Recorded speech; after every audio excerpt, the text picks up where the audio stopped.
Not from Hong Kong, but we are coming from Chicago and the city of Stoke-on-Trent. This is the Classic Lenses podcast. Hello and welcome to episode 88. My name is Simon Forster and I'm joined by Johnny Sisson. Hello, Johnny. Oh, hello there. How are you, Simon? I'm very well. I'm very well indeed. But good. Our keen-eared listeners will note there that we seem to be lacking somebody on the show. Yeah.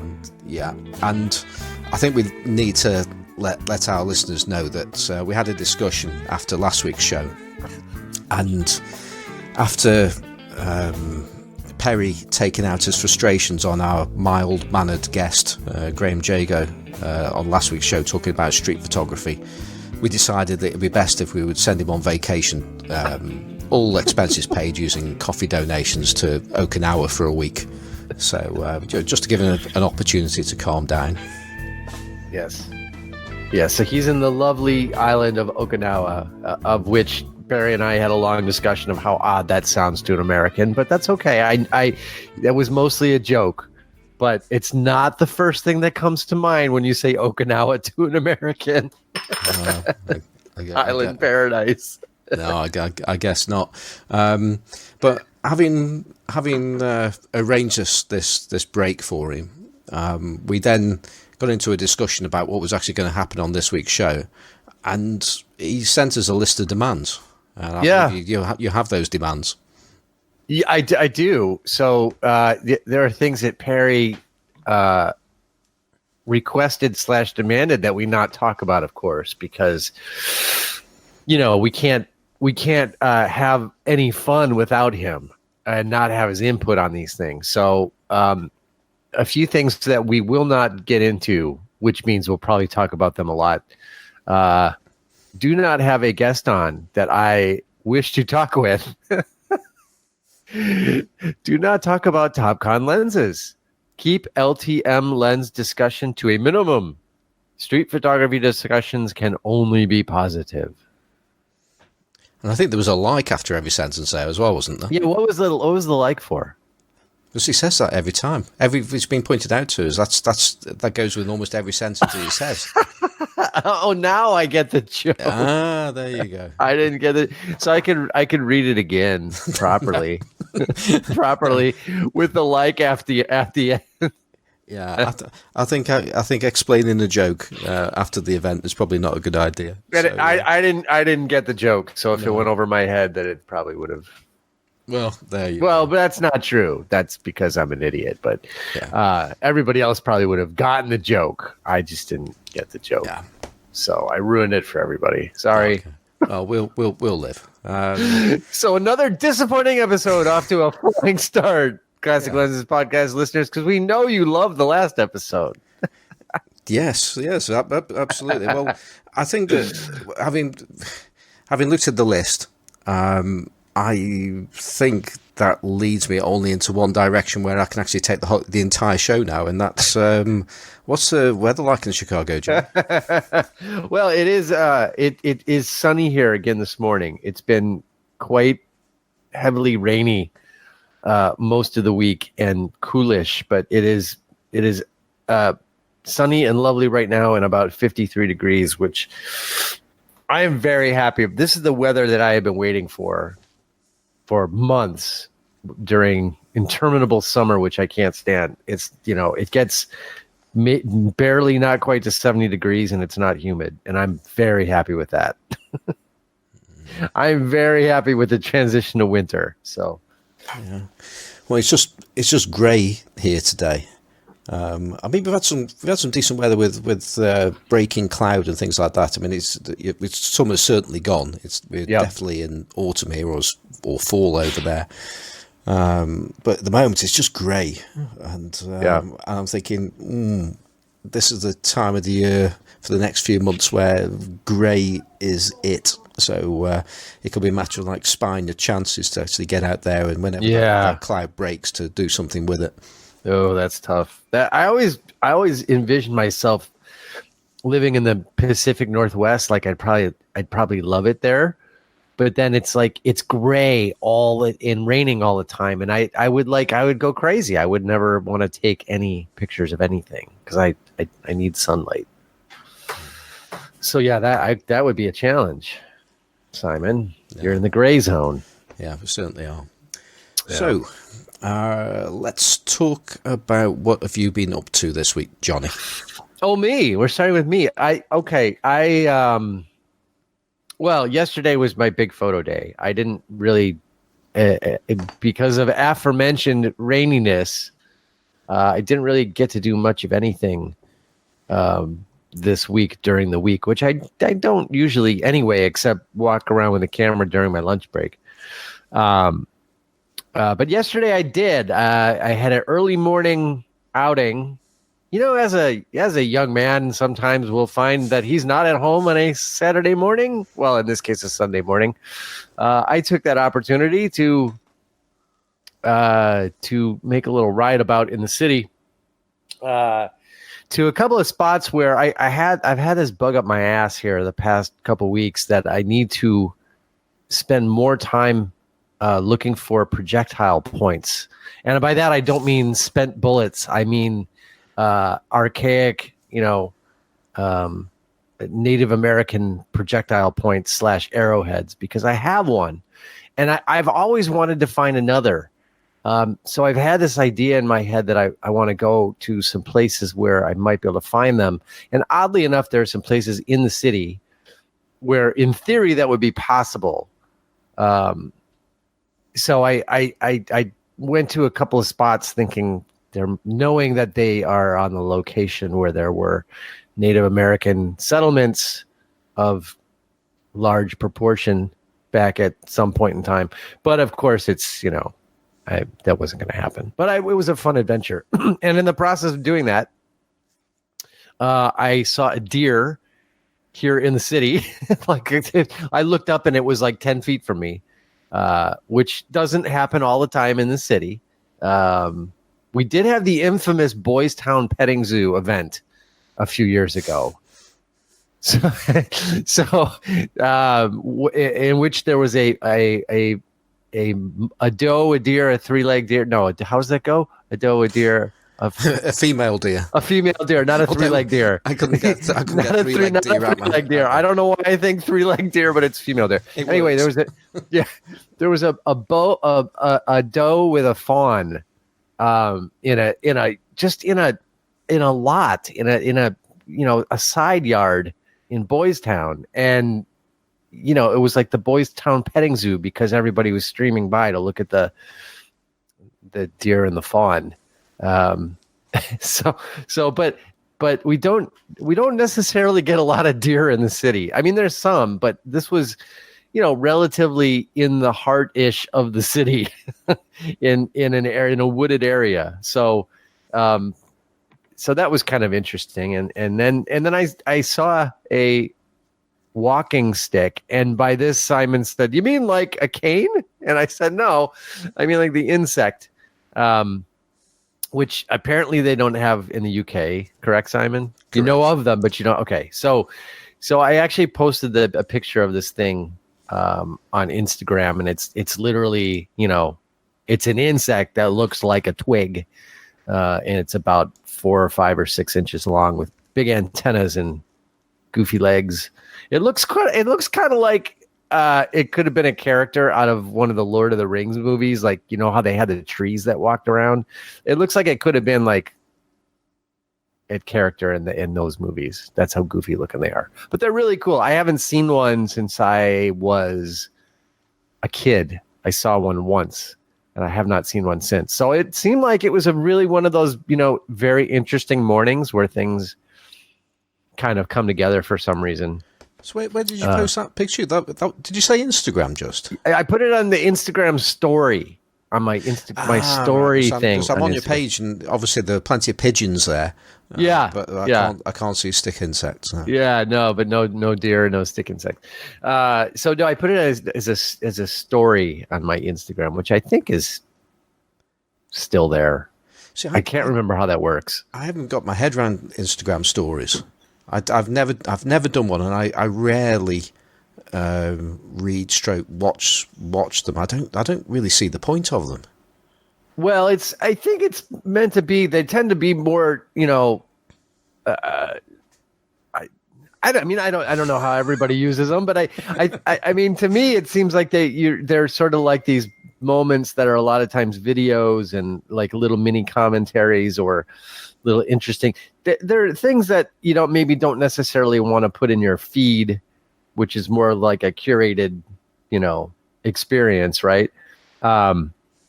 So at the, if you're on the mobile, you get that list of at the top, that row of people's icons, and those are all stories. So if you click on those, you're going to see someone's, little story, whatever that is, and it's just a little snippet that lasts for a few seconds.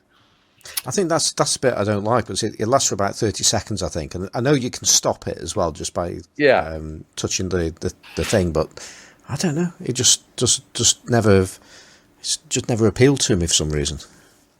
Well, you're not maybe the target demographic also for Instagram. Either am I, honestly. But anyway, I only put, as you said, Simon, I only put pictures of pigeons and stuff in my Instagram feed. So if I have something I want to share, I put it in the story bit so that I can, so I can put it out there. So anyway, if you find my little system photography icon thingy, you'll see my walking stick story. Yeah. So that was fun. So I had a nice little ride about yesterday morning, and all these kind of hit up these little spots along the north branch of the Chicago River, where it's just wooded, little bike paths, walking paths, that sort of thing. So I had a very nice morning, and I did take some photos I had the Blue Bessa with me. So I took some Batman Blue Bessa photos. I didn't have I'm kind of disappointed. I had also with me, I had my Fuji X100S and went to take a photo. And of course I had no memory card in it because it's a stupid effing digital camera. So no memory. So I was like, well, not going to do that. And then went back to using the Blue Bessa. But I'm a little disappointed that I did not have a panoramic format camera with me, because my little adventure started within the confines of a large cemetery, and I could have taken some very good, interesting photos in there. Well, probably not interesting, but interesting to me photos in there. Yes, I didn't have I had the Pocket Panavision camera, and I did get a couple shots with that, but I didn't have a proper camera with a proper lens on it to do any, panoramic stuff. Something not occurred to me. I've been thinking about it while you've been saying this, because I'm still got a bit of a problem with deer in the middle of Chicago. So this wilderness stroke old Indian burial ground and all this kind of stuff, just from downtown Chicago, just what kind of distance are you talking about to get to this kind of place? That would be about 7 miles. I'm guessing. Yeah. Yeah, 5 miles ish. No, actually it would be more like 7 because of where I was. Yeah. So maybe like 7 miles.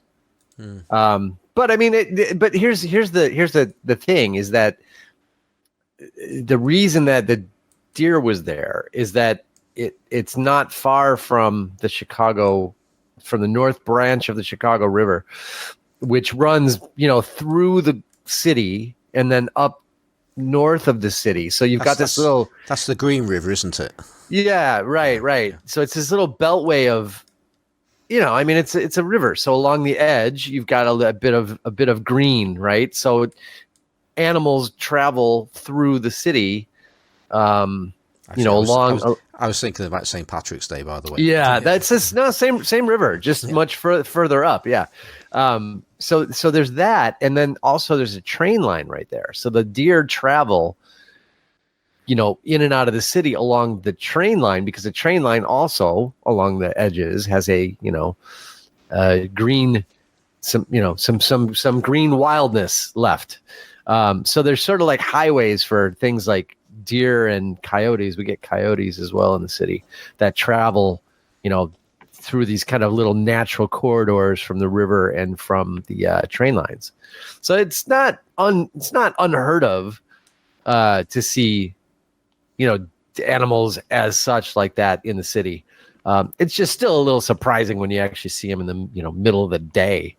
So if you were minded to do wildlife photography, even though it's in the city, could you if you went out and you were equipped to do it, would you stand a pretty reasonable chance of actually getting something interesting? Yeah, yes, especially birds, because Chicago, you look at the geography of the United States and you have a couple of really key features. One is the Mississippi River, which travels straight up the center of the country. And then you have the Great Lakes, which travel sort of horizontally straight over from the Atlantic Ocean, right? So you have like kind of these two big natural features, and Chicago is situated along essentially both of those features. So, birds migrating from South America fly up, through Mexico, through up the middle of the US, and then the lake is right there. So Chicago is in a natural flyway for migrating birds. So we have an incredible variety of birds migrating through the city. And so birders, there's some amazing bird photography that gets done here in the city. And one in particular, which I'll pull a link for this in the show notes, is the snowy owls, because when the former mayor, so we used to have a little airport situated basically in downtown, right on the lakefront. It was a little private airport that, private people would have their private planes at. So as you can imagine, this was a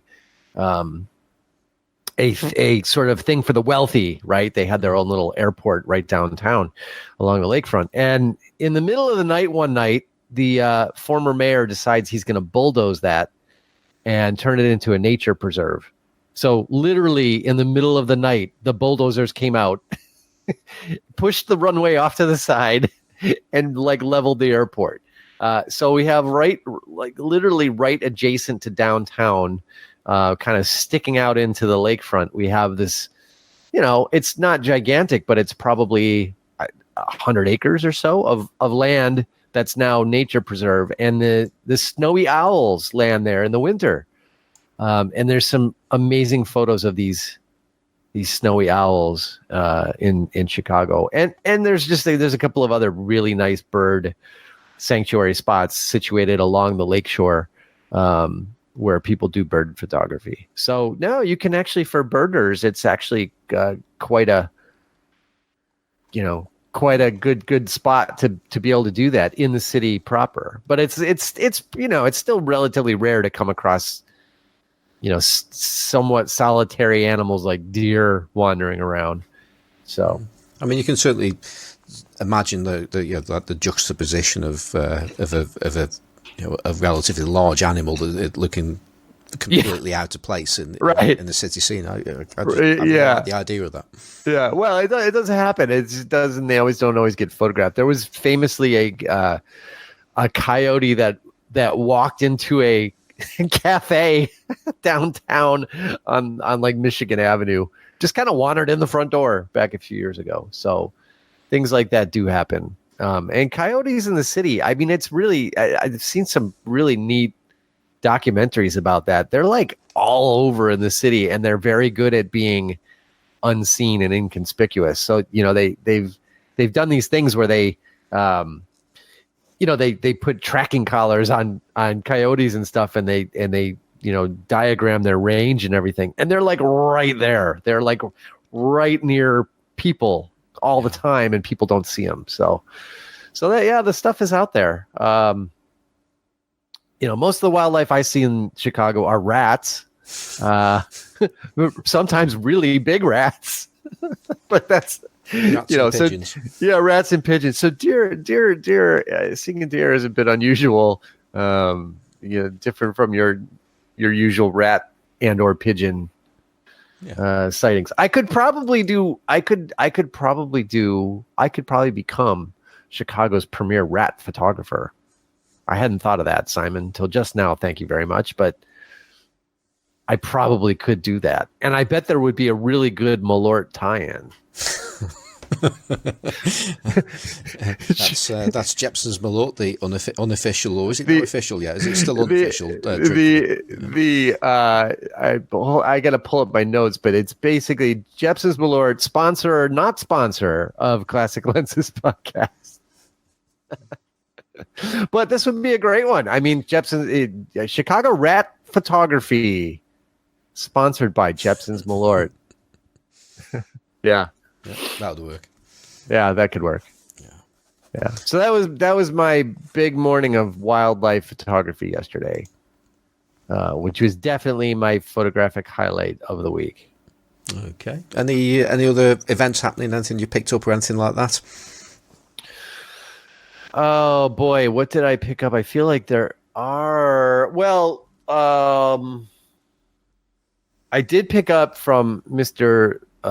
Lucas Frazee. He has not yet deposited said item into the post. But Lucas is in a phase right now where he's like, I don't want to take pictures. I don't want any cameras. I'm going to get rid of everything. Which I think he does from time to time and then regrets it horribly later. So I don't know if Lucas has already sold off everything he owns only to sometime in the future go back and decide he needs to buy it all back. But I did buy from him because I have been looking for one for quite a while.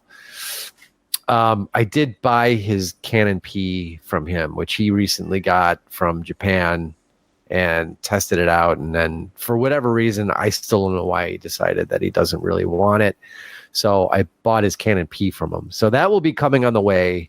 I've wanted to have a second copy of the Canon P for a long time because it's right. I thought you already had one, so I was thinking like you wanted like a second spare. I thought that's what you were saying. Right, because it's my theory is if you find something that works really really well camera wise right now, classic camera / lens wise, just go ahead and get another one because they're not going to make more and they're only going to get more expensive to repair.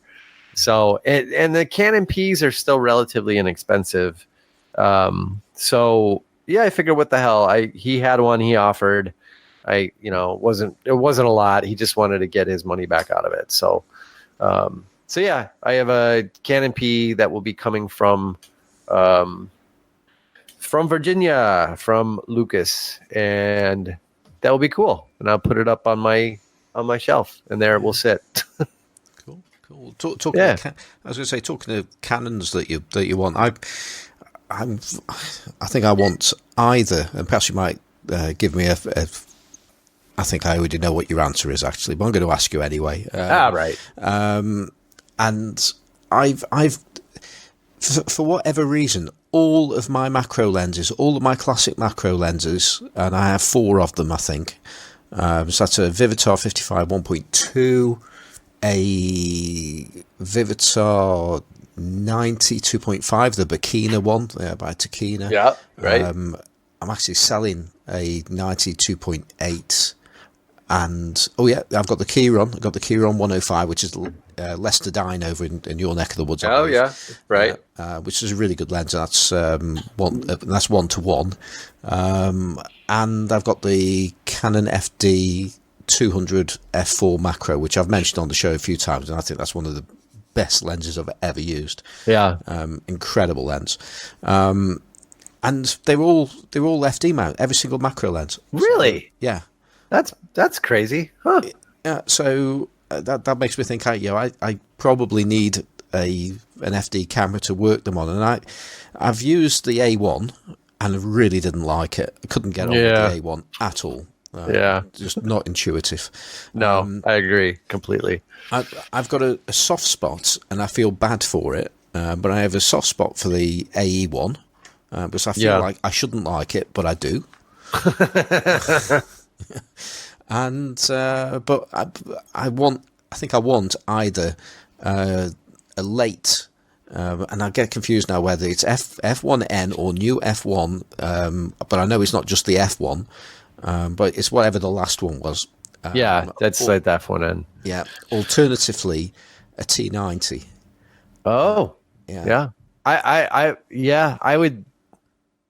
Well, no, let me pull up my Canon page because I get confused with my brain is not Canon Camera Museum, and I do this so often that it comes right up, doesn't it? So the T90, that's interesting. I would have thought you were going to say the crap. Hold on a second. I'm going to the camera hall, and I'm going to film cameras, and I'm going to go to, and of course it brings me up all of the digital cameras. Yeah, that's always helpful, isn't it? Yeah. I'm just scrolling down. I thought you were going to say not the T90, but the other one. And why am I spacing on the...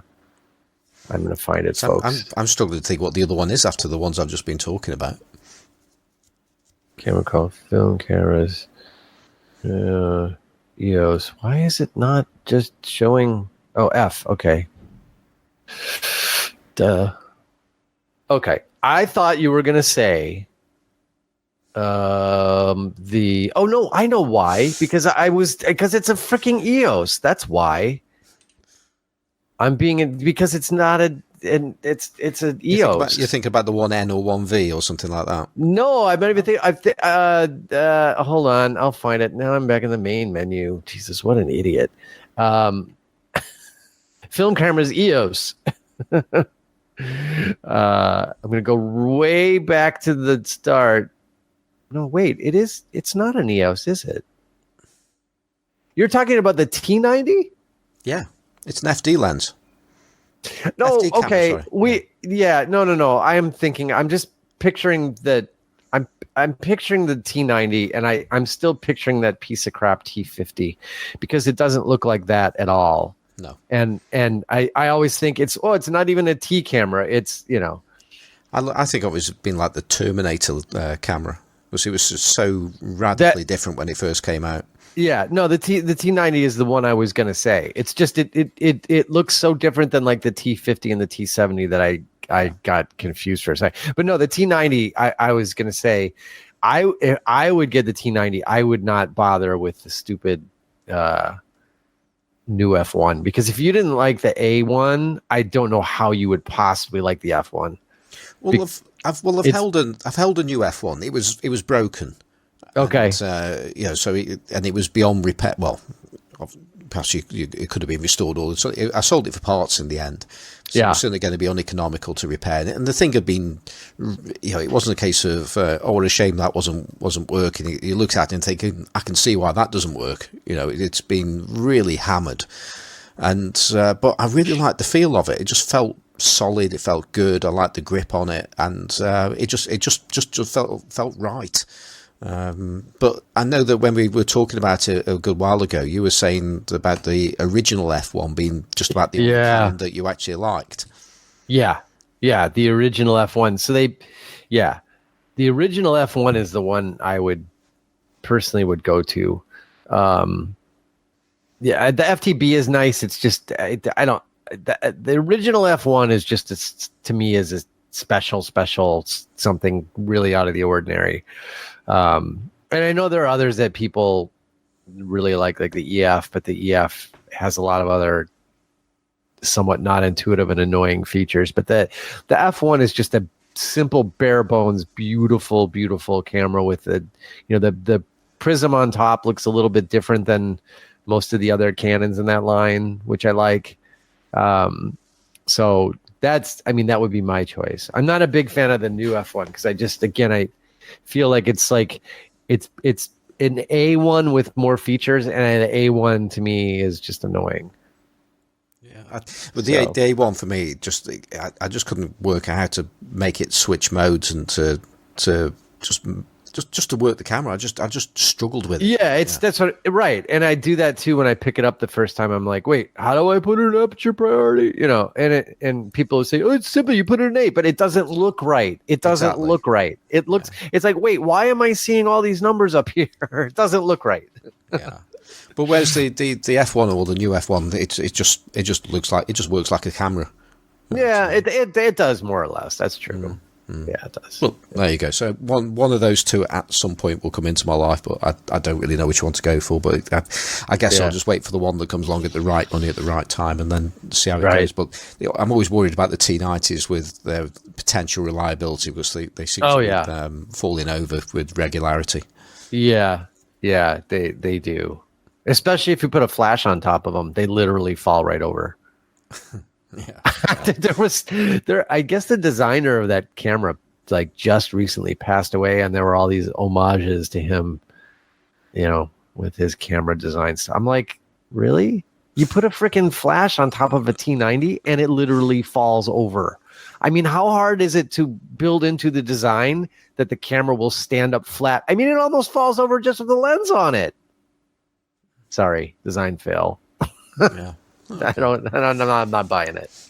Anyway, I suppose the main point about that camera, though, it set the design language for all Canons and certainly did Nikons for the future, and still doing it now. Yes, that is absolutely true. Yeah, absolutely true. Right. Okay. So maybe a Canon F1 or a T90 one day.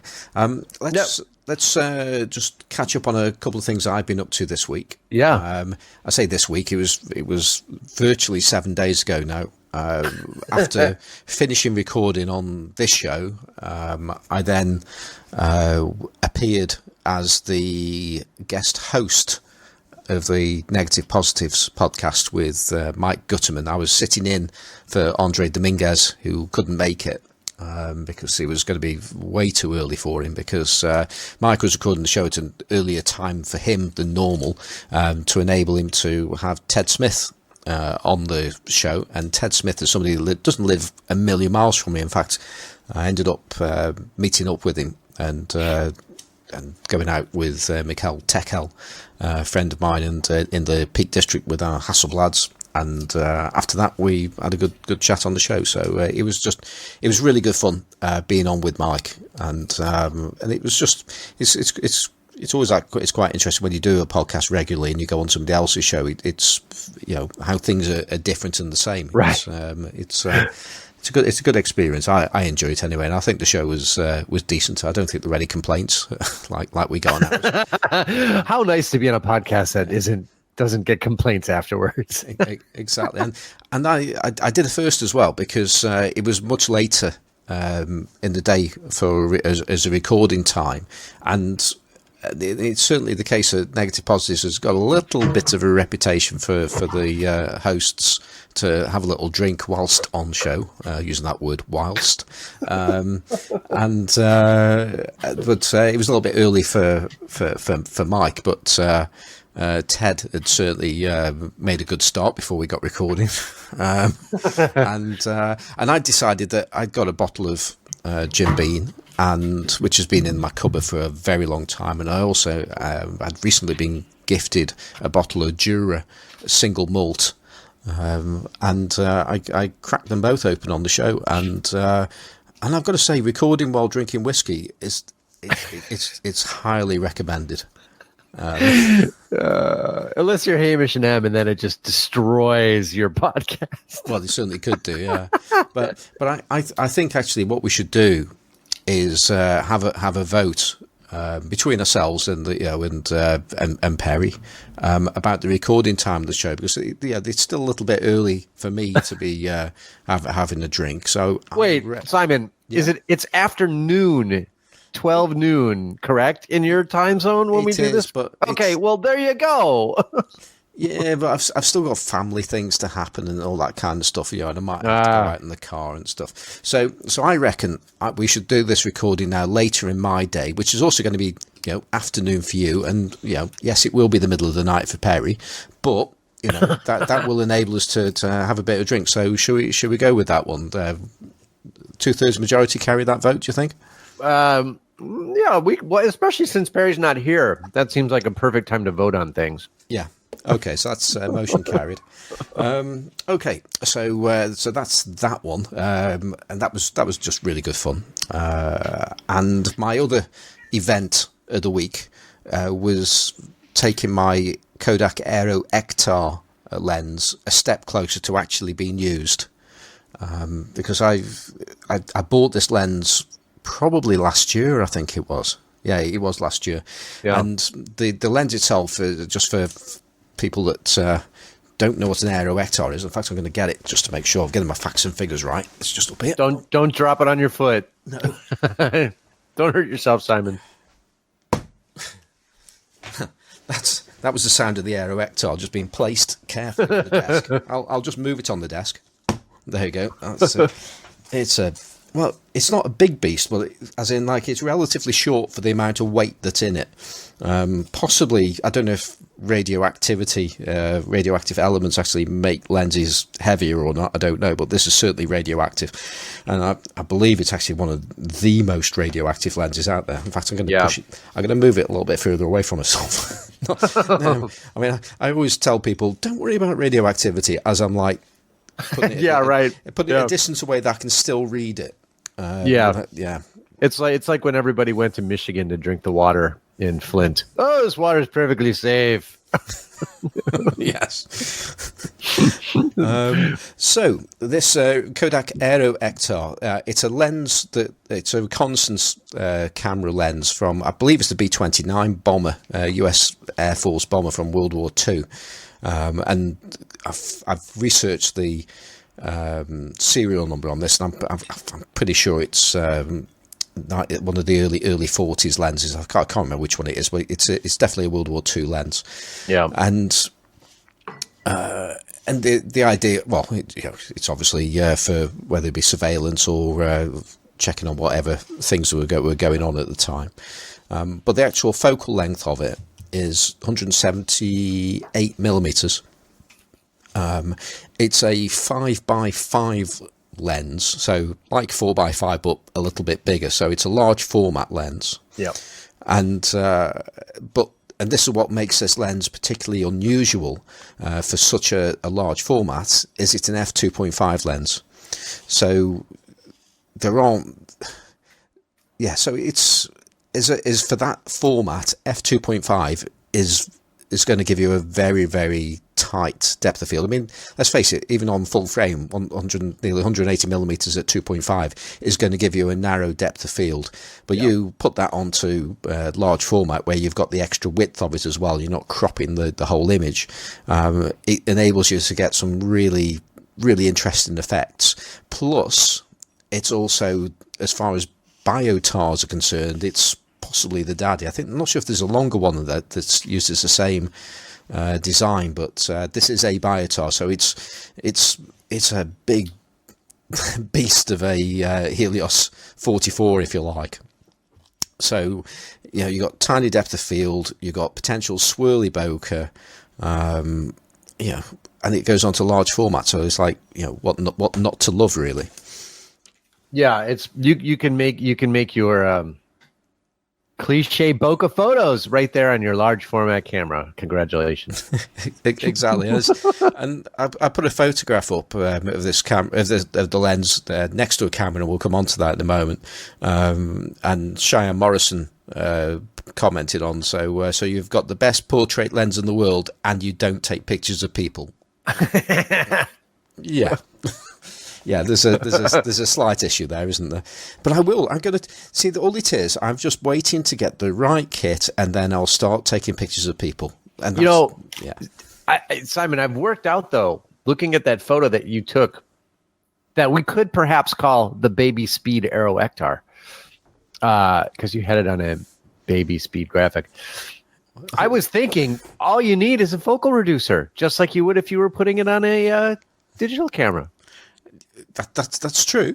But Aero Ektar focal reducer on a baby speed graphic. It's perfect. That does sound good, but that's the first thing. Well, the camera that this is most popularly used upon is the Graflex speed graphic, in particular the 4x5 version, and I managed to buy the baby one, which is it's barely bigger than it's effectively it's a medium format camera rather than being a large format camera. In fairness, they do look just alike. They do, yeah. And imagine my surprise when I opened the box and I saw a quarter-size speed graphic when inside the box. So yeah, but it looks big in the pictures, and that's all that matters, really, isn't it? Well, that's what they say. Yes, but it is. But you can actually use it on that baby speed. Because if you can manage to free lens, I mean, how heavy is this thing? It must be about 2.5 kilos. I don't know what that is in pounds, but it's a really heavy lens because there's a lot of glass. Yeah, it's like about 6 or 8 pounds. It's a heavy beast. Yeah, but the other part to this story though is so I bought it a while back and then bought the wrong camera for it, and I also had another problem, and that was it was still mounted in its original mounting to go onto this enormous camera. Yeah, and that was a real problem to me because it was designed to be just there's some screws in the bell housing that you just unscrew the screws and then just unscrew it from the bell housing. That's simple, except when you've got metal on metal that's been there for 70 years without being unscrewed, that's when you start to have a bit of a problem, and that is exactly what we had with this. And but I was having a chat at I don't know if I've already mentioned this actually, but I've certainly mentioned on a podcast somewhere that I met up with Nasir Hamed at the Wolverhampton Camera Fair, and we were talking about this lens, and he gave me a tip about how to actually extract the lens from the bell housing. Oh, really? Yeah. Oh. And it's involved using a method that I couldn't do myself, but I know the very nice chaps at Glebe Engineering in Stoke-on-Trent, and I told them about the way that Nasir had done this, and they had to go, and hey presto, they got it off. So hey, that's great. It is. So, but you can free lens it on that baby graphic, but you can just imagine, you've got a camera that is bulky to start off with. For whatever, I also managed to buy one without a leather strap on the side, so you can't really hold it one-handed anyway. And then free lens a lens of this weight. It's difficult, but it does work, and when you get it in focus, it does look amazing. There's no two ways about it. So, but yeah, a proper speed graphic will come into my life one day, I'm sure, and we can do something with that, because that's the point. It needs something on the nature of a speed graphic or an MPP micropress camera that has a focal plane shutter at the rear, just in front of where the film holder goes, because almost all large format cameras have a shutter inside the lens. This doesn't. It was never designed to do that, so you have to put a shutter somewhere else, and the obvious place to put it is just in front of the film plane. So you have a focal plane shutter, and that's exactly what some of these Graflex cameras have, in particular the speed graphics. And my baby speed has got one as well, so in theory I could use that. It's just questionable whether it's worth doing it or not with that particular camera. But when I was looking at some of the pictures on this quite recently that people have taken, and I noticed that people have actually been adapting these to the Pentax 6.7. Yeah, that you could do that, and in some ways, it's probably easier to deal with focus wise than cutting the board on the even on the speed graphic. Yeah, I mean, you would have to find some kind of enormous focusing helicoid to do it, no doubt. Yes, that would be true. It'd probably be easier, I would think, on like an RB67, because all you'd have to do is get it on the bellows rack there. Yeah, that's true. You know what I mean? Yeah. Once you get it on there, you can, focus away. Yeah, I could see that. That would make sense. Yeah, I never thought about it going onto an RB, but yeah, absolutely would. I know that M has got one on his Hasselblad. I think it's got Yeah, F2000 though, but that's something that looks like a normal Hasselblad, but it has a focal plane shutter on it. Right, the older one, right? Yeah. So, which actually we spoke about that on the show when he was our guest last year. Yes, he did. So yeah, that's fun times there. I mean, you could do all sorts of stuff, and then there's Dora Goodman makes all those custom cameras. You could probably have something custom made just to take an Aero Ectar, I'm guessing. Yeah, like a whole camera body designed around the Aero Ectar. Does she do focal plane shutters though, or should you use that from something else? So that's the limiting factor. It's always the shutter. Yeah, well, you could get one of those. Air release shutters. Like was it the Thornton Packard? Yeah. You could get one of those, but those are, I mean, they work. It'd just be a little funky. Yeah, I've got one with a really old camera, and you're sort of like scared to use the thing before it falls apart and breaks. So. Yeah, right. I mean, you need the new air tubes and everything for them. So, but it would work. Yeah. Okay. No, you're probably right. That would be the problem, is that you really do need a focal plane camera shutter. So. Yeah. The other good thing though, you can get them up to like 1,000th of a second with speed graphics. Yeah, that's true. Yeah, and that's when you, because let's face it, I would want to shoot wide open, so at 2.5 that's letting in a fair amount of light, isn't it? So having that extra bit of speed could be really, really handy. Well, or an ND filter on the front. Although it's a big ND, so you're gonna and no filter thread either. Yeah, well, that's not that big. That's not impossible to deal with. No, but you're gonna need a big ass Koken filter or something. That's gonna be expensive. Yeah. There's ways and means. Yeah, exactly. Okay, so that's my week. So in the meantime, we've had quite a few emails, haven't we? Including at least one that we didn't get through the other week. Plus, we've also we announced the winner of the giveaway from the haiku competition. But and we've had a response to that as well, haven't we? We've had a couple of interesting post haiku related emails, and we had a message from Matt Jones, and we'll start there. And Matt says, "Here's something from YouTube from haiku master Matt Jones." And now I don't know if I guess here's something from YouTube. I don't know if he was sort of commenting on the haikus as they appeared in the. He was commenting on the show. That was on, and he also, if you remember, he also pulled something. He did a screen grab of something that was being said at the time as well. Now it all makes sense. Yeah, he did the screen grab of the bad translation. So what he did is he, excuse me, he wrote out phonetically. Well, he not phonetically, but he broke his haiku into syllables. So he went to pains to make sure that it was broken into syllables. And I was going to say, and this is because every haiku that he wrote to us and he's been writing them into at least Sunny 16 podcast and possibly to other shows as well to inflict them upon them. Yeah.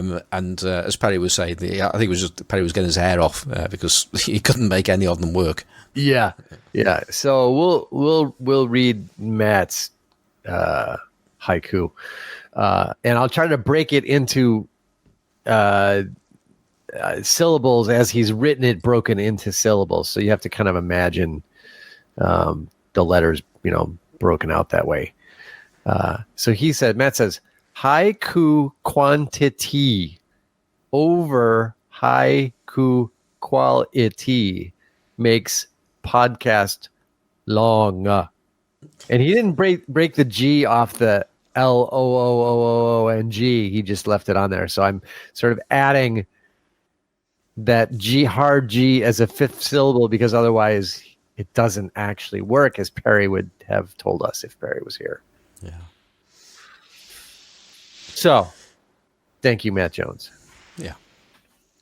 And also on the haiku front, there was a haiku that never made the show, and so it never got read. And actually, I was chatting to Graham about the show, and he commented on my ability to completely destroy any kind of poetry when I read it out. So I do apologise to anybody that had me read their haiku out. I'm really, really sorry. But that was the other thing. There were some things that when Graham was reading them out, I'd read them, and then he read them out and thought, oh, I get that now. It's so, even in my head, I don't read them properly, let alone saying them. Well, we got a submission from Anthony Rue, which did not make it into the show, and that's because it went to Simon's spam folder, which we can only deduce, Anthony Rue. It might be because you sent it from true@voltacoffee.com, which does not sound in any way suspicious. So for some reason, it got flagged as spam. But it did have the subject haiku submission for contest. Yeah, you think about all the contest and true@voltacoffee.com. It sounds like it's a bit of an advertising thing, doesn't it? Yeah.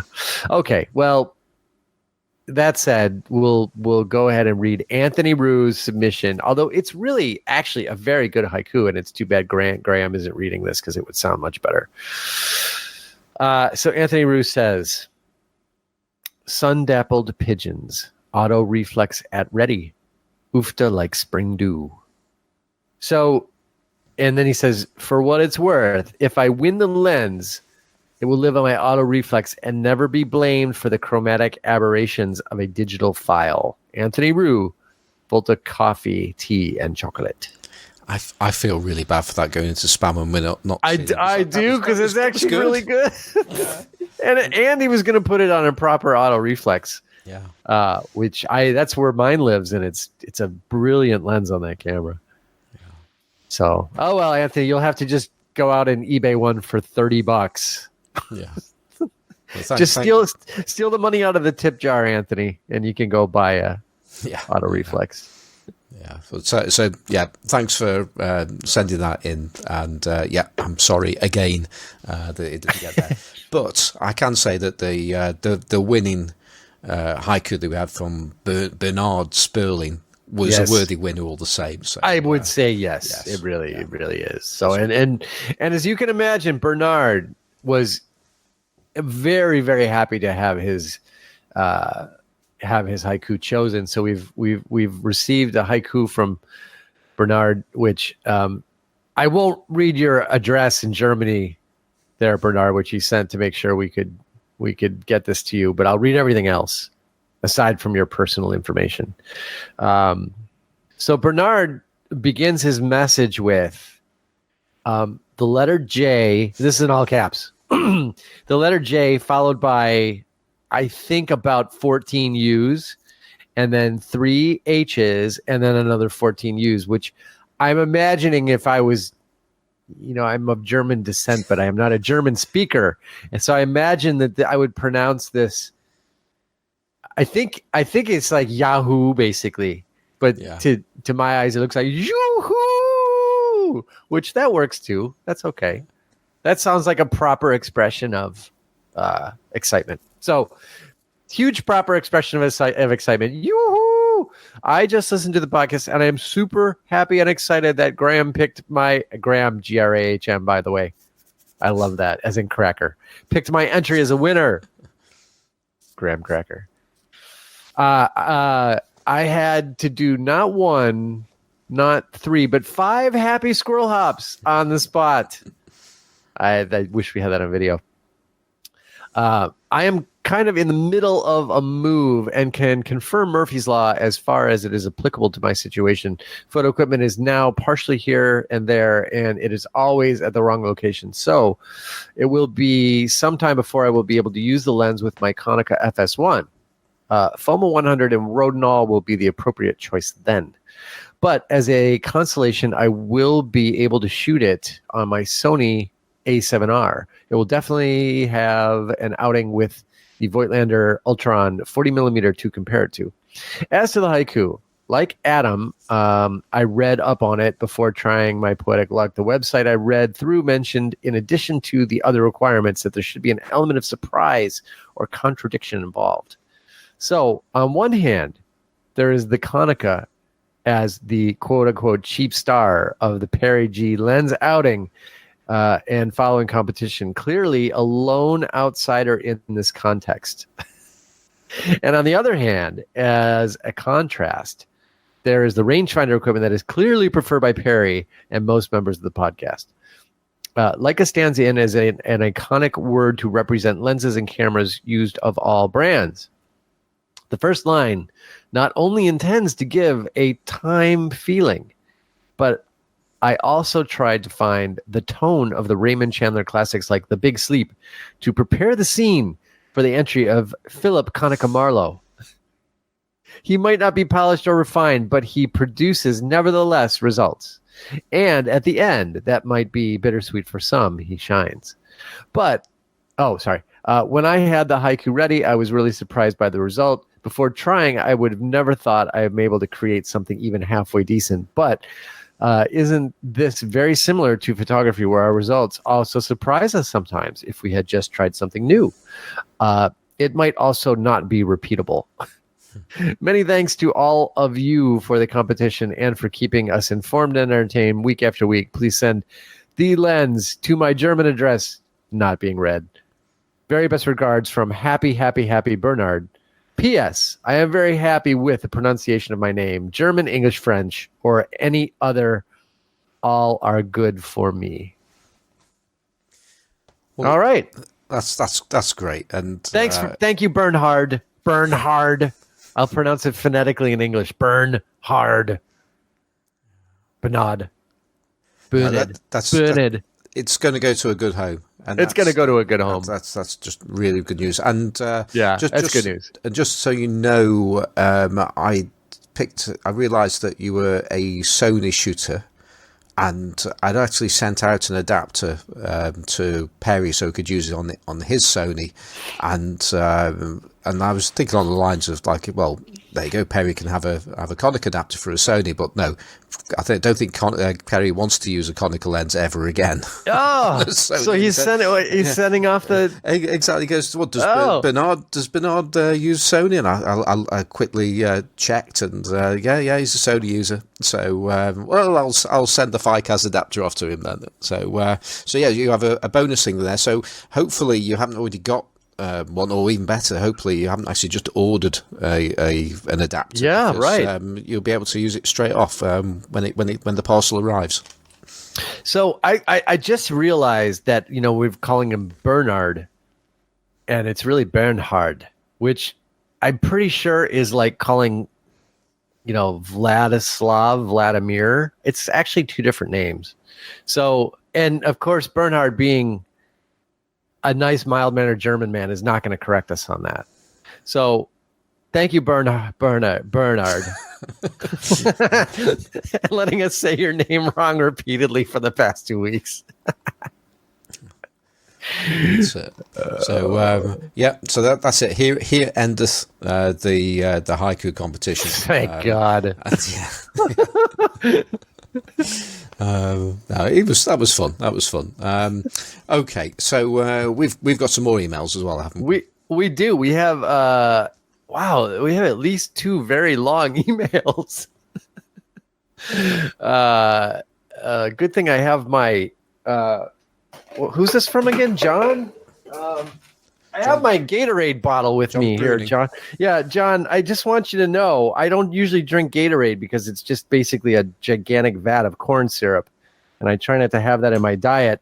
But I have you know that I did we did have a very hot day the other week, and I was out on my bike, and the only time I do drink Gatorade is when I'm, like particularly parched, when I'm riding around the city on the asphalt that's about 110 degrees. So I went and got myself a Gatorade, and I thought, wait now, didn't John suggest that I could use this as my new pee jar? So John, I have your name written on this Gatorade bottle, and I'm going to think of you every time I dip my member into it to relieve myself on the podcast, which I have not done yet today. But if I do, I'll be thinking of you, John.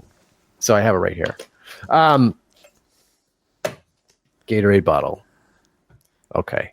So let's do our other two emails.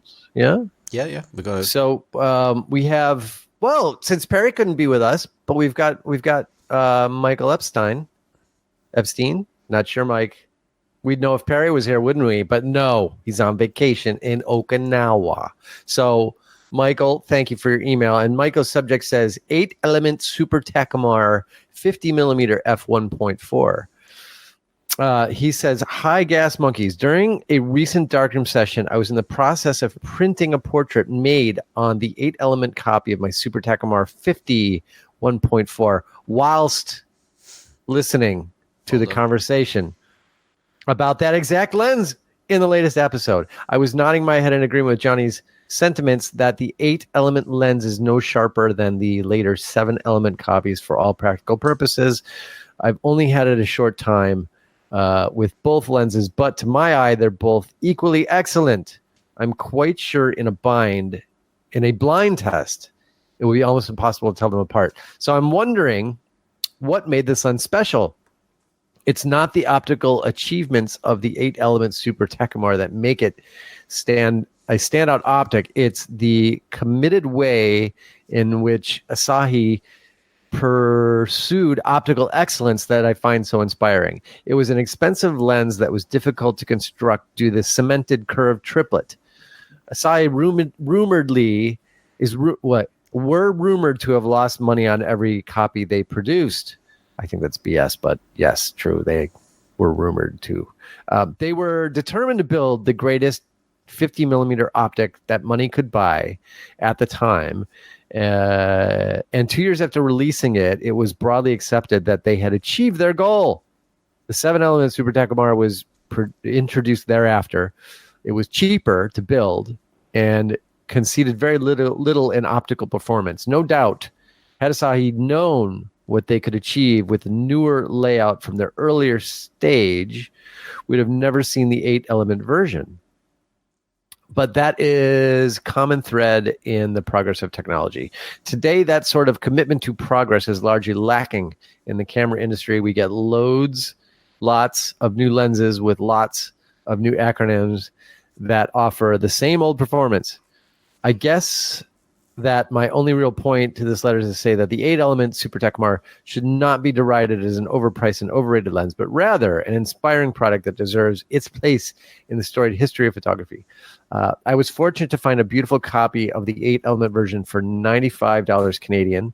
He says approximately 70 US at a store in Vancouver, which I thought was reasonable. After looking it over and satisfying myself that all was well with the copy, I happily handed over the cash and walked away with the lens. Then I decided I needed a nice black Spotmatic to go with it, which I picked up on the Bay for a little over 150 USD, including shipping. Came with an equally excellent 7-element version of the 51.4 Super Tac.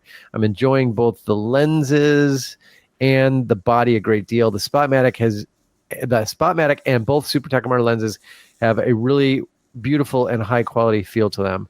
I've attached a snap of my prints drawing in the darkroom as well as a scan of the same negative. Thanks for the great show. Keep going. Cheers, Mike. And the photos he sent are really worth a look. They're quite nice, actually. They are. Yeah, they're really nice shots. Yeah, so it's very, very good find there on that lens. Yeah, that's great. I mean, it's I don't disagree that it's a really nice lens. I just think that the margin of difference between it and the later versions is too little to justify the extra cost. But it's a beautiful lens. Absolutely. Yeah, I'm in exactly the same place. I think we may have even talked about it either last week or the week before. Yeah. I can't tell the difference. But I mean, I've got the 8. I've got the next one along the third generation, if you like, which is the super multi-coated version. Right. It's got 8 aperture blades. Yeah. Which I've actually started. I've used that for a couple of like camera porn shots. Oh, have you? Recently? Yeah. Yeah, that's a nice lens. And it is. And this is one of those things, isn't it? You know, you've had a lens and you've loved it, and then you sort of forget to use it, or all the things have just gone to the top, and then you dig something out and you're thinking, oh, this is actually quite good. But it also demonstrates just how many good lenses there are, especially 50s. There's just so many good 50s. Yeah. It's a nice lens. I think I might have mentioned my copy, sadly, which I got mine cheap. I think I got mine at a camera show and noticed the typical dead giveaway that the infrared mark was inside the fore, rather than outside it, and they had the rear element bulging in the back. So it seems like they still turn up. It's not like this lens is a unicorn. I mean, they turn up. But of course, my copy, I got into a bike crash with that camera in my bag, and it didn't destroy my Spotmatic, but it broke the meter wiring, probably got jarred loose, and I put a dent in the Panaprism on top. And the front of my lens, I need to send it to get serviced so I can sell it, because the front of basically the front optical block of mine is just kind of wobbly, so it took a hard hit and it needs to be repaired. But nice lens to have. I'm always happy when they turn up for me. But I've had quite a few of them now, and I'm always happy because usually because they've turned up and they haven't been identified for what they are.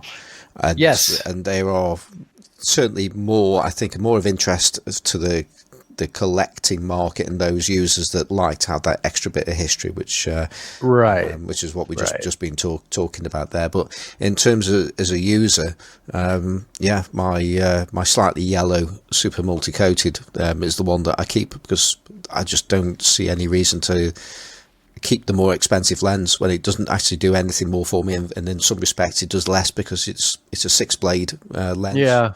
I'd rather have 8 at the end of the day.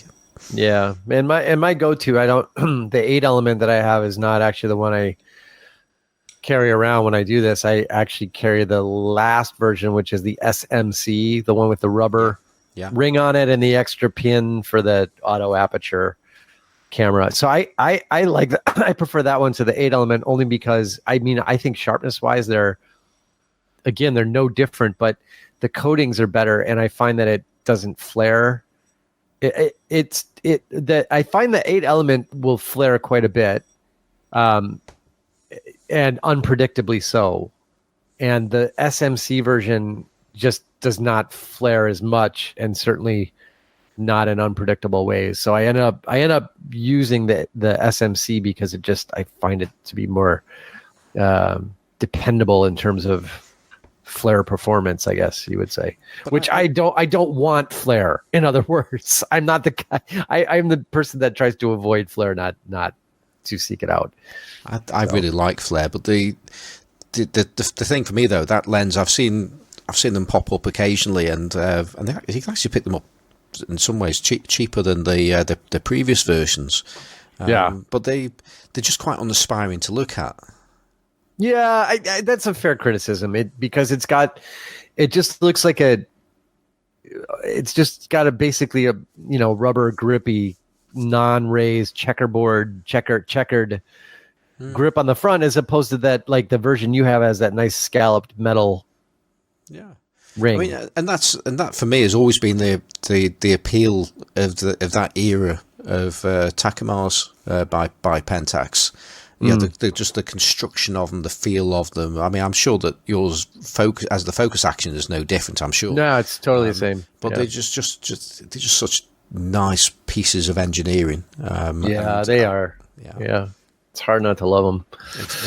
Exactly. Yeah. Okay. All right. I think we've got 2 more, haven't we? I think we do. Why don't we get? Well, there's one that says Pentax Talk, so that there's Pentax. I want to do that one, and then we'll do the last one for the last there. Yeah. So, all right. So we have an email from Daniel Dodd. Subject: Pentax Talk. Hello, great to hear more Pentax Talk in episode 86. I'm saving up for a 6x7 with the 100 millimeter 2.4. This is the 105, right? I think that's what it means, yeah. That's what he meant. Yeah, okay.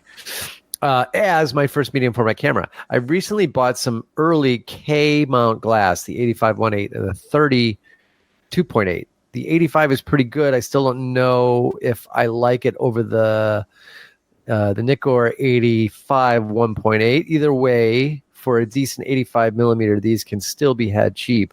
The 30 is a keeper, though. It's my new favorite with you.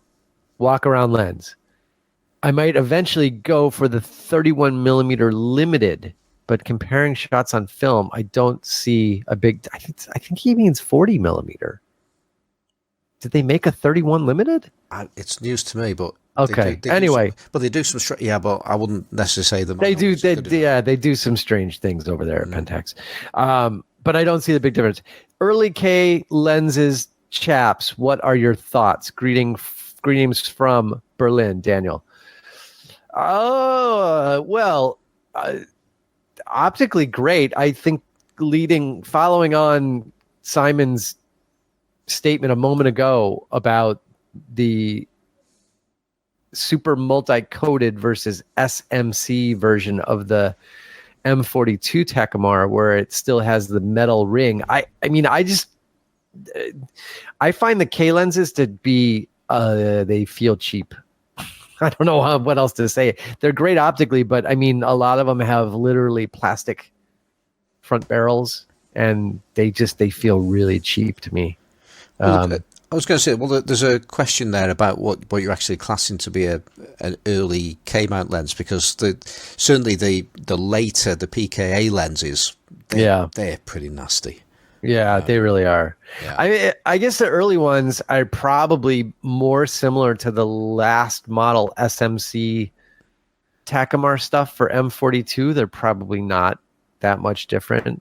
No, I don't think they are. I mean, they're not lenses that I've come across. Come across the Pentax M lenses. Quite a few of them, which is the next one along, if you like, the one that predates the PKA lenses. I think they're quite decent. They're okay. I to me, all of the K-mount stuff feels a little.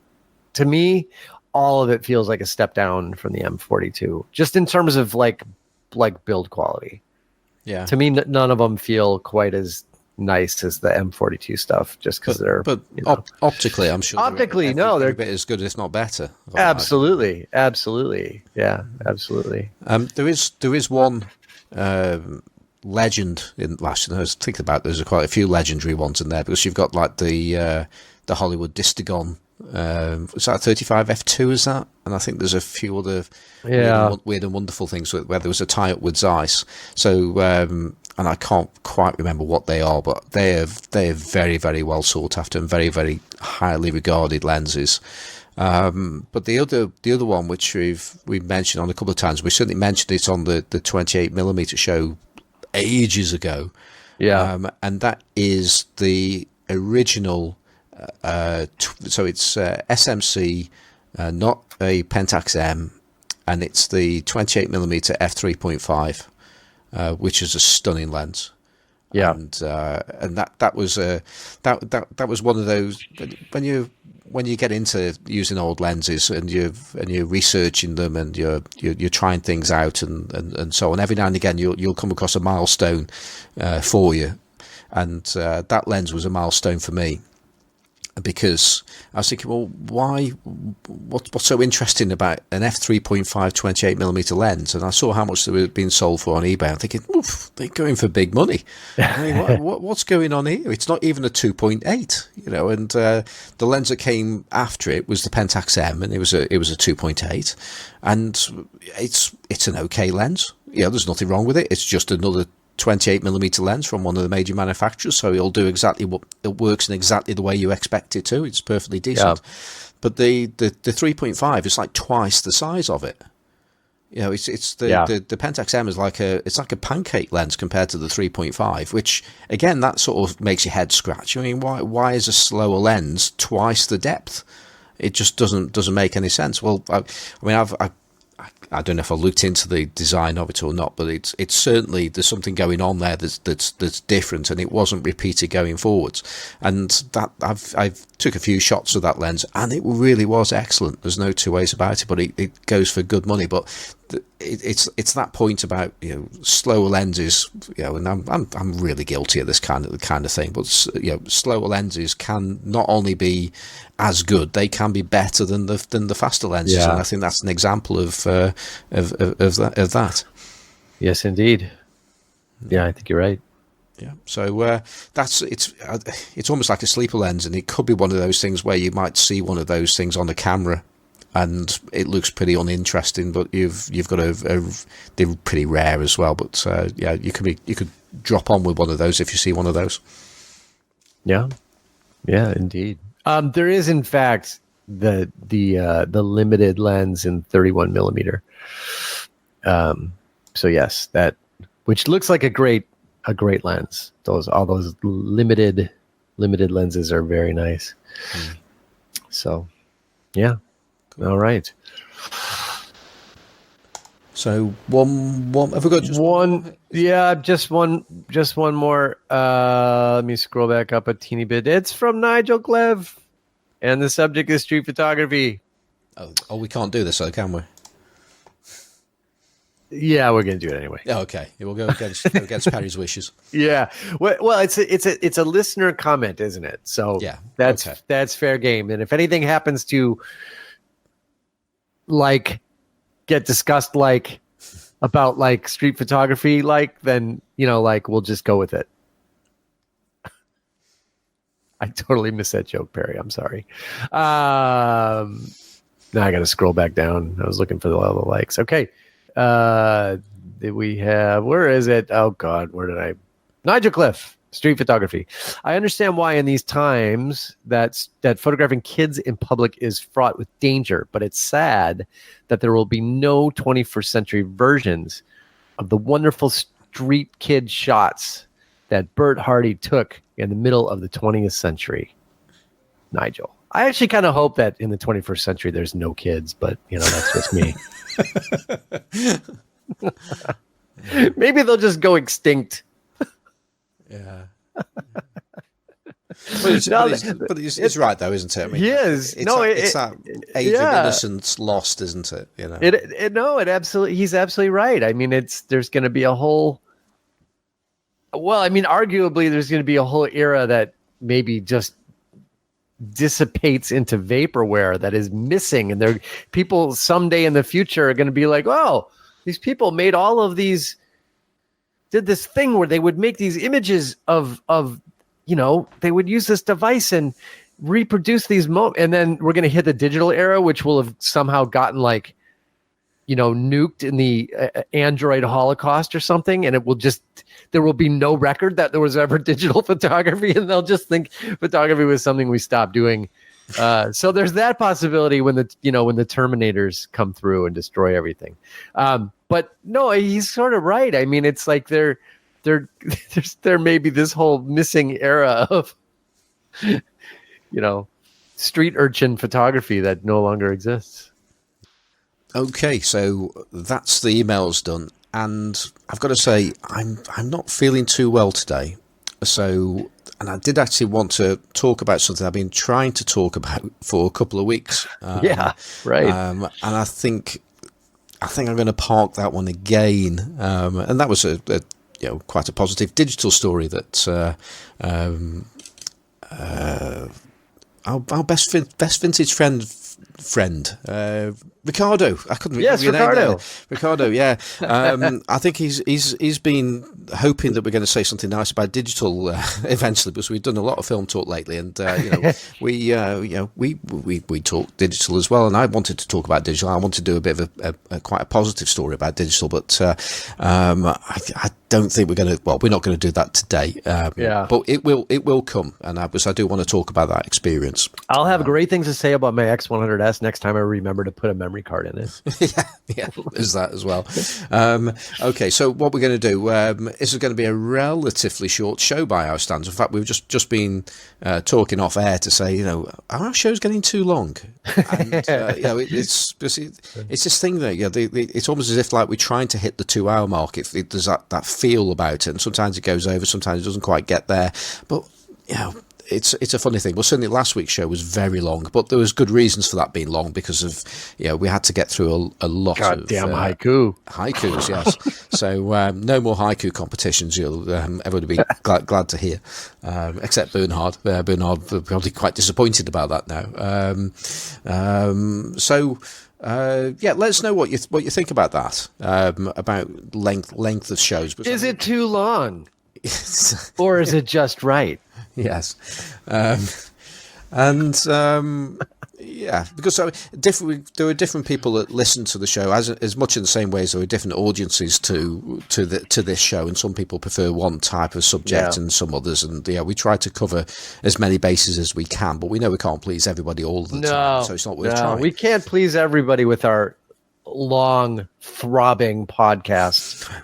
But again, there are people that have long commutes and have spent hours in jobs that are quite tedious, and they'll listen to them on headphones and long drives and all that kind of stuff. And then there are some people that are going to be they can only listen to things in snippets, and there are other podcasts out there, and they're going to be equally, if not more, enjoyable than our own. And and it causes people to make decisions which podcast to listen to and so on. So I mean, I certainly have that dilemma. There are shows I used to listen to that I don't anymore, and then there are other shows that I'm just on catch up, it seems. So I'd be interested in hearing any views on that one.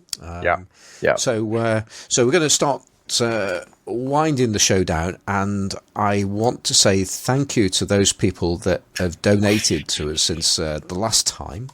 And I just need to check the date. When did we do the last show? That was on the 30th. Okay, so we've had 2 people donate to us, and they're both regular donators.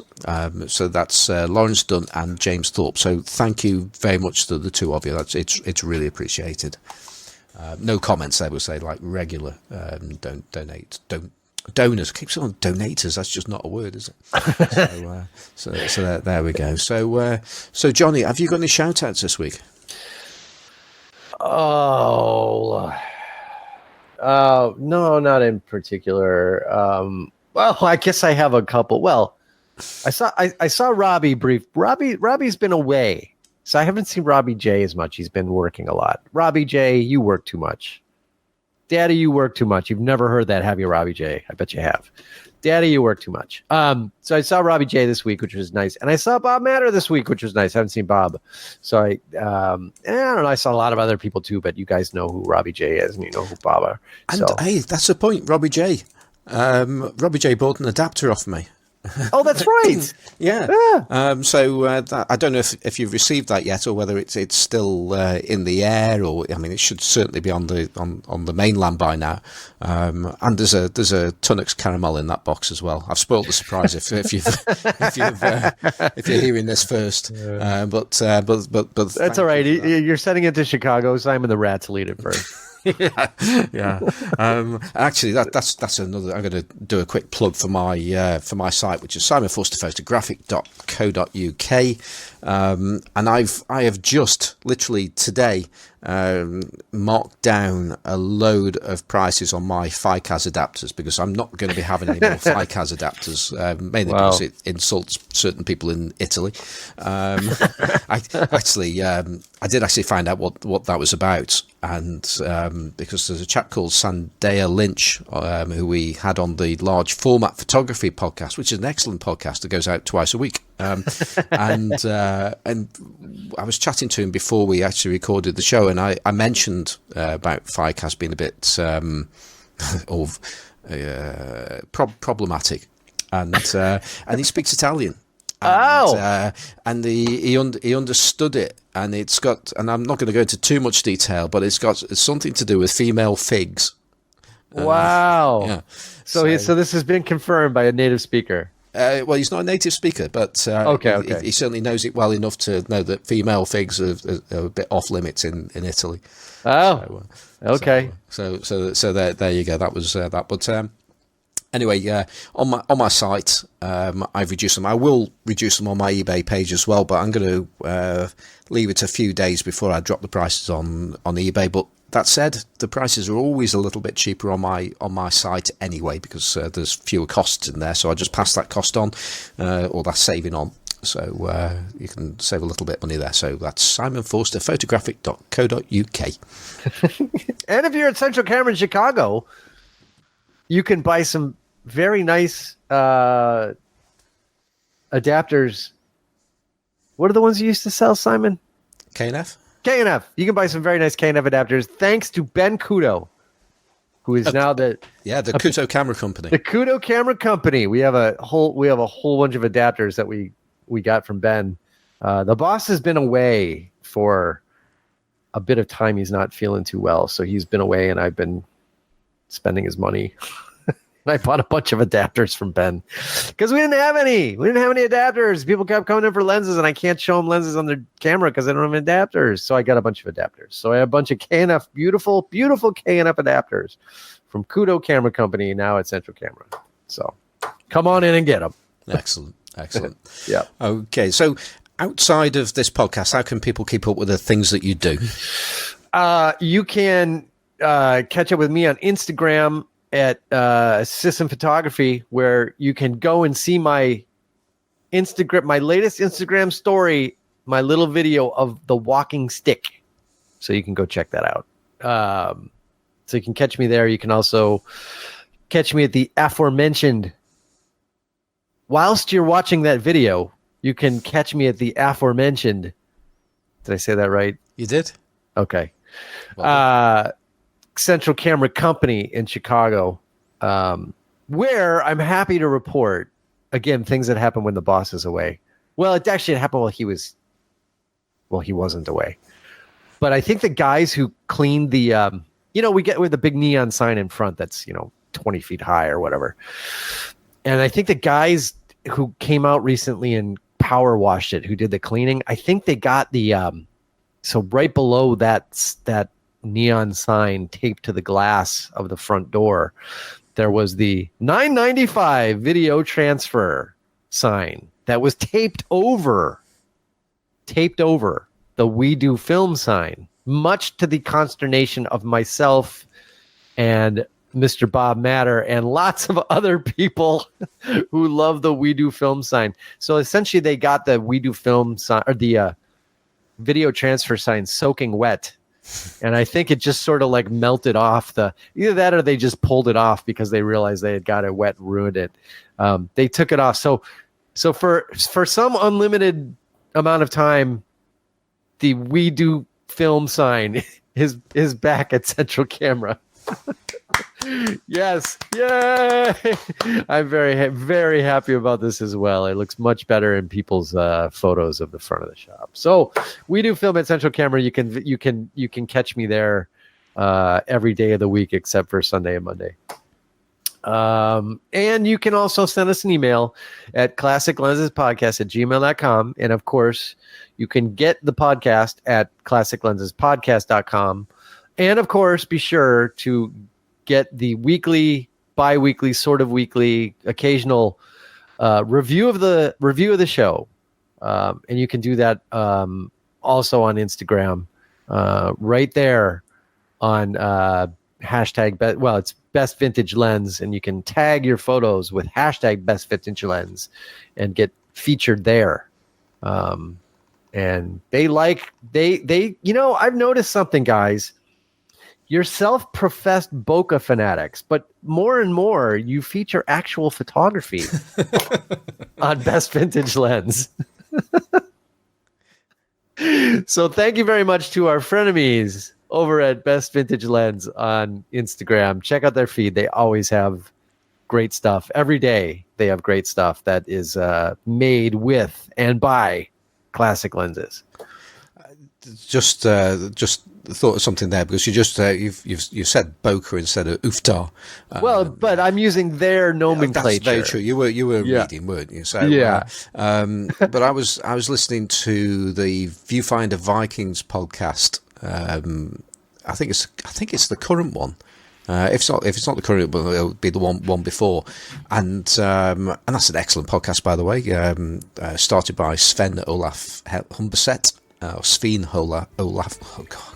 I'm losing it now. I need some whiskey. Yes, you do. Actually, I really probably do. Actually, you do. You need to go make a hot toddy. I do. Yeah. But he was recently joined on that show by Ian Barnaby Nutt, and so he's on the show now as a co-host, and that's a good thing. And they had. Mike, now the thing is, I'm not entirely sure I have to say his name now, because I've heard it said different ways, but I'm going to say Michael Bartasek was their guest on there, and Michael's doing a lot of ultra low ISO work with projects and things like that. It's pretty damn fascinating stuff. So it's well worth listening to that show, and he's also got his own podcast as well. I think it's called is it the Ultra Low Film Podcast, something like that. Oh, something like that, yeah. Well, I'm sure if you Google it, something will pop up. But I was listening to it in the car the other day, and there was a few things that I thought were really they were funny and connected with us. But one of them, where he was just talking, and then just started talking about Uftar. It just dropped into the conversation. So I wonder now if maybe what we need to do, Simon, taking a page from the M book of 120 millimeter film outrage. Maybe we need to declare full-scale war on bokeh. I don't know. It's just a thought, but UFTA.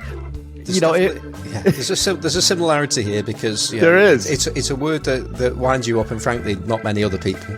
Yeah, right. Exactly. Me. And and that 120 millimeter thing, that was something that it seems to be uniquely affecting M, and maybe a bit of Hamish occasionally when he can be bothered. Yeah, exactly. And, we sort of go along and sort of, you're right. Yeah, it's really bad, isn't it? But wouldn't it be amazing if UFTA really did start to sneak its way into the photo vernacular? It would. That would. It really would. So I don't know. It's something for a future episode. Yeah. Anyway, we'll keep on pushing that. Yeah. And one other place where you can hear the show, because and that's the thing. If you want the show notes, go to classiclensespodcast.com, because the show notes are there, and all the links to the show, and all the things we talk about, or some of the things at least anyway. And we're on YouTube as well. Yes, we are. Sort of. Our voices are on YouTube.